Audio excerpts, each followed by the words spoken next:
Hello మామ, మీకు ముందు కూడా చెప్పా కదా నేను డిప్లొమా బెటరా ఇంటర్మీడియట్ బెటరా అని. మీ ముందరికి వచ్చేసాం. మాకు తెలిసినంత వరకు మీకు క్లారిటీ ఇవ్వడానికి ఇంటర్మీడియట్ చేసి ఇంజనీరింగ్ చేయడం కన్నా డిప్లొమా చేసి ఇంజనీరింగ్ చేయడం చాలా బెటర్. ఎందుకంటే ఇంటర్మీడియట్లో మనకు ప్రాక్టికల్ నాలెడ్జ్ తక్కువ ఉంటుంది. అలాగే 10th బేసిస్ మీద రన్ అవుతుంది ఇంటర్మీడియట్.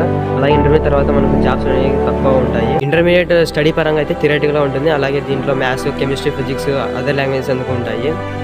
ఇంటర్మీడియట్ గురించి పూర్తిగా చెప్పలేకపోతున్నా, వీడియో లెంత్ అవుతుందని. డిప్లొమా గురించి చెప్తా. డిప్లొమా విషయానికి వచ్చేసి మనకు 60% సిలబస్ బీటెక్ కవర్ ఉంటుంది. అలాగే మనకు ప్రాక్టికల్ నాలెడ్జ్ ఉంటుంది. స్కిల్ ఎలా డెవలప్ చేసుకోవాలో దాని గురించి కూడా క్లారిటీ వస్తుంది. అలాగే బయటికి వెళ్ళాక జాబ్లో ఎలా వర్క్ చేయాలి, ఎలా చేయాలి మొత్తం దాని గురించి కూడా మనకు ఇక్కడ ప్రాక్టీస్ అయిపోతుంది.